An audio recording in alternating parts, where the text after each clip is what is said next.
As a contender. There it is. I mean, you are a matchmaker now. Just a minute ago, you were a man standing in a line. Now you are the UFC matchmaker. Let me tell you something. Let me tell you something about Jon.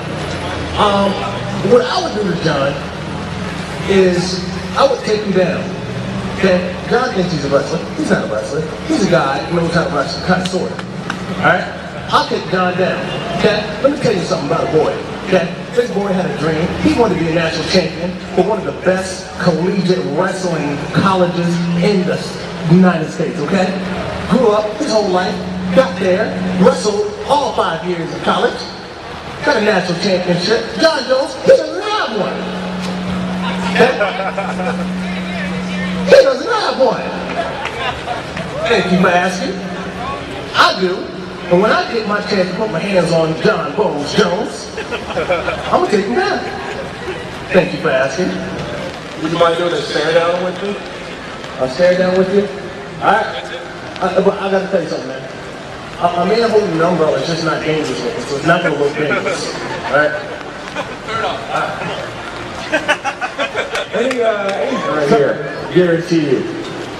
When he says Uncle Chucky, there's a variety of reasons why he calls him Uncle Chucky. There we go. That's good. Nice. All right, break it up, break it up. Break it up. Thank you, awesome, man. Thanks. I know you're good friends with this costume. How does that affect your relationship if you ever had to fight with Sebastian and you can't fight with him? I train with him every day. You understand what it's like when you train with a person? Okay? I train with him. I get beat up all the time for free. So it makes no sense to not fight him for money. I don't even get a free lunch out of it. Alright? Sometimes he beats me up and he makes me pay for lunch. It's fine. It won't affect our relationship. It's a sport. We love it. We take it seriously, but at the end of the day, we put it down and we live our lives. You know what I mean? Would you consider going to heavyweight division? I'm actually one of the more slender guys at 205. I keep a pretty low body fat. A lot of guys get up to like 235, 240, in between fights. Some guys 250. I kind of hang around 219. So I really never put too much thought into going up to heavyweight. But I say what? If you get to eat, you don't have to worry about cutting. Yeah, I mean, it's all the same to me. I train with heavyweights now, so I won't say it'll never happen. I just do what I do. This thing's not broke. So I like what I got right now. Just to follow up on that question, because it is a good question. We actually had this conversation yesterday. One of my boxing instructors and I were in the same area as Phil, and he was asking, he's like, can Phil make 185? And I said, Phil's lean as it is, but could that be an option, or is it just not going to happen? It's too hard for the body.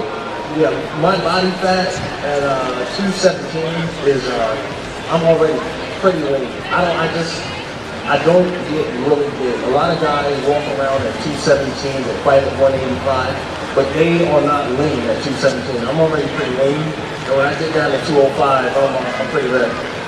How's it going, Phil? Good. Given the controversial nature, I guess, of the last fight with Kushida, if you were to be ever getting a rematch with him, would you approach it differently? Would you do anything different, or would you kind of have the same approach? At least in like the recent future, if you were to get that rematch. Okay. What would I do differently? I think you won it, so I'm not saying like you lost, but if you were to, would you do anything different? It's hard to say. He's a certain kind of fighter. He fights a very particular style. Well, said it, not me. You have to say it louder. I didn't hear you. He ran away. He said it. He never said it. He's a very particular fighter. You know, that's his style. He likes to evade. And then when you come saying, you know what, I had enough. You go chase him, he knocks you out. So if you don't chase him, there's not a lot of action. Which is what Baker did. Look how it ended up for him. You played the smart fight, you got through him with your game plan, and you got the W. So that's what matters, right? Right. I mean, it's tough because you end up not fighting a fight that you want to fight, but you have to fight in order to win. So can you still take Alexander Gustafsson down when you fight him? If your prophecy, Well, you know, when you train with a guy, the bad thing is he knows everything that I like to do, right? But because wrestling is my thing, I can still create new stuff. So I can still get him down. It's a lot harder. It's a lot harder. I mean, I really put a lot of time in, and so did a lot of other people put so much time into teaching him how to wrestle and just different stuff. The man's tough. He doesn't get enough credit for his wrestling. This man is, he could be a wrestler, a real wrestler, alright? Yeah, I could probably still get him down, but he's an animal. Phil, thanks for coming to Toronto. Big fan. 2 questions. What does it mean to you to have wrestling back at the Olympics? Number 2, how many fights do you think you're away for a title shot? It means a lot to have wrestling back in the Olympics. It's amazing that they could consider taking wrestling out of the Olympics. The first Olympics was wrestling and nothing else, and now we're completely going into a different, I guess, business model for Olympic sports, which is fine if that's where we're at. I wish this wasn't the case, but I'm just glad that it ensures the longevity of the sport of wrestling and also for the sport of MMA. You know, wrestling is a big part of MMA, and I'm just glad that that'll continue to be a part of that relationship. How many fights do you think you're away for? I'm ready now. I'm glad you asked that. I'm ready now. You can tell the matchmaker he's in line. You tell him I'm ready tonight. you have really big like shoulders and upper body. Do you do a lot of weight training, like shoulder press or bench press? What lifts do you do? Funny you should ask. I did this lift for about 13 years of my life. It's called wrestling. I started out with just big shoulders, just have a wide frame, but I just wrestle, man. When you wrestle, you do a lot of pushing and pulling and snap downs and pulls and grabs and lifts, carrying people on your back like a madman, and that'll make you big. Do you do weight training at all though? Like clean? Question is, do you do weight training at all? I do minimal weight training, minimal. Most of it for maintenance, just to keep me nice and fit.